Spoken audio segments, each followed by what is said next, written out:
Nandito na ang kapatid ko. Hi, cooks! First things first, lunch muna tayo sa Coffee Lumi. Walking distance lang to sa hotel namin. Isa to sa mga pinaka nagustuhan kong kinainan namin nung last trip namin nung April. Ang ganda na nga ng ambience ng lugar, ang sarap pa ng pagkain. Yay! Sa sulok kami pinaupo, alam niyo naman, introverted tayo. Ito yung order niyan. Ito naman yung dessert ko. Dessert namin. Meron din kaming tea. Yum! Bagay sa panahon. Ito naman yung order ni Cooks. Nag-fruit juice din siya. Medyo nahuli yung main order ko kaya nauna na silang kumain. Unahin ko na nga tong dessert. Cinnamon bun na merong cream cheese. Sobrang sarap nito.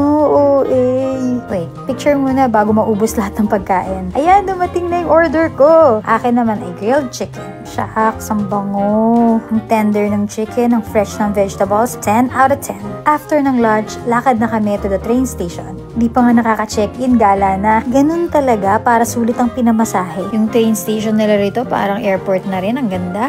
Ang dali lang i-navigate ng public transport dito sa Taiwan, plus may Google Maps pa kami, kaya ang dali lalong puntahan ang mga gusto naming puntahan. Wow! Ang ganda! Di ba? Ito na yun, guys. Welcome to Chiang Kai-shek Memorial Hall. Tuwan-tuwa yung kapatid ko at nag-iikot. Naging tour guide niya pa nga ang asawa ko. Todo explain talaga. Napuntahan na namin to dati niyan. Pero alam ko matutuwa yung kapatid ko pag nakita to. Kasi first time niya rito sa Taiwan eh. Ayan, tagumpay naman. Tuhong-tuwa talaga.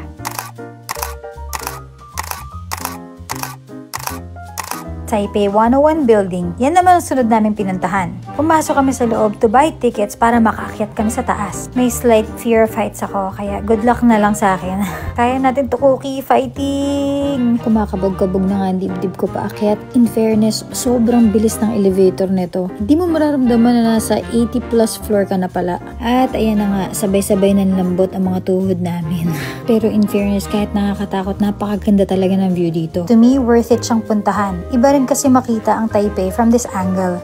Si Cooks, nilakasan ng loob, pumunta talaga ng edge. Yay! Na-manage ko yung anxiety ko. Bye, Taipei 101. Sakto, pagbaba namin, dinner time na, we decided to eat sa TWG sa baba lang ng building. Smile, pero gutom na yarn. Murder si Cooks ng pasta. Pasta din yung kayan, lasagna. Ewan ko ba, huli na naman yun sa akin, kaya itong free bun muna ang kakainin ko. Kinain ko agad habang warm pa para mag-melt yung butter. Yan, dumating na rin yung sa akin. Mine is sea bass na may kasamang okra tsaka iba't iba pang gulay. Okra muna for good digestion. Ang sarap ng sea bass. Gusto ko talaga yung ganitong isda kasi sobrang gentle sa stomach bilang mahina ang panunaw ko. Super solved sa dinner, kaya naman ready na kaming mag-check-in sa aming hotel. Oo, ngayon pala kami mag-check-in. Anyway, thank you for watching this mini vlog. I'll see you again on the next one.